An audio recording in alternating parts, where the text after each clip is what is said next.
my name is Lindsay Elliott. I'm a nurse practitioner student, and this is my patient Julian, a 20-year-old male that I'll be doing my HEENT assessment on. So to begin, we're going to be looking at Julian's head. His head is normocephalic. No, his hair is evenly distributed. No patchiness, dryness, rashes, or lesions are visible on his head. When palpating his head, we're palpating for any masses, lumps, nodules, or bumps. There's no masses, lumps, or nodules palpated. No tenderness is noted upon palpation of his head. His facial features appear symmetrical. No periorbital edema. Next, we're looking at his neck. His neck appears symmetrical. When looking all around his neck, there's no skin rashes, scars, lesions, or erythema. The trachea appears midline.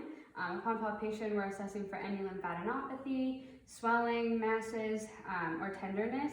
There is no cervical lymphadenopathy, no masses, tenderness, or swelling is palpated.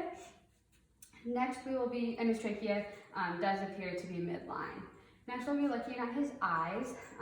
The eyes are symmetrical and the eyebrows are horizontal and symmetrical as well. The eyelids are symmetrical without erythema, swelling, drainage, or discharge. The sclera, looking at the sclera and the conjunctiva is clear and the sclera is white. Next, we're going to assess the 6 cardinal fields of gaze. So I'm going to have you keep your head still, and we're just going to follow my finger with your eyes. This is assessing cranial nerve 3, 4, 6, and extraocular muscle movement.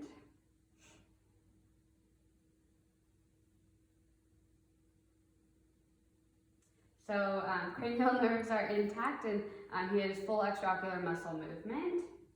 Next, we're going to assess the corneal light reflex. I'm just going to be shining a light in between his eyes, and we're going to see where the light shines on his corneas. The light is shining on the same spot in the bilateral eyes, meaning the eyes are conjugate. Next, we're going to assess the pupillary response of each eye individually first. So I'll just have you look straight ahead. Pupils are brisk and 3 millimeters. And now we're going to assess if there's a consensual response by blocking the light. Perfect. And the other eye.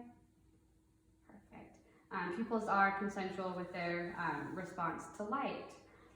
Next, we are going to be doing a cover-uncover test to assess for extraocular movement. I'm going to have you look over there at the cabinet handle. I'm going to cover one eye for 10 seconds.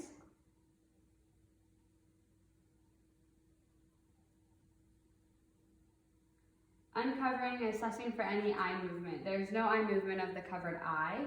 We're going to do it again for the other eye.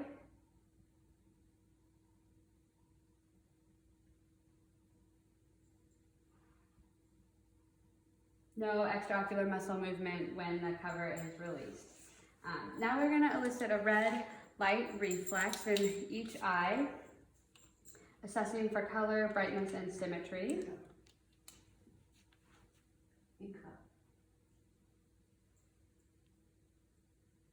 So the red light reflex is bilaterally is the same color, brightness, and size, which is what we expect. Next, we'll be looking at Julian's nose. His nose is symmetrical. There is no nasal flaring noticed. When looking in the inner nose, there does not appear to be any drainage, discharge, or swelling that can be seen. Next, we move on to his ears.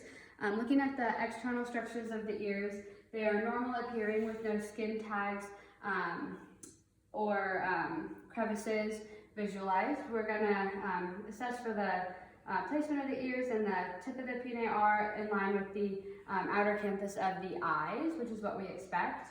When palpating the ears, the auricle pinna and tragus, there's no tenderness noted, no masses or nodules are felt. Next, we're going to move on to assessing the inside of his auditory canals and tympanic membranes. So I'm going to look in his right ear first.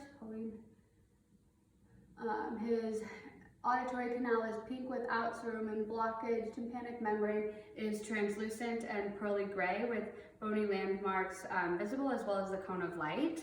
And now we're going to be looking in his left ear.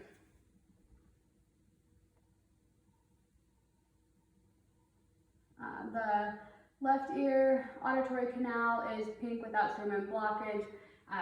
tympanic membrane is translucent and pearly gray with bony landmarks and cone of light visible as well. No erythema is noted in bilateral tympanic membranes.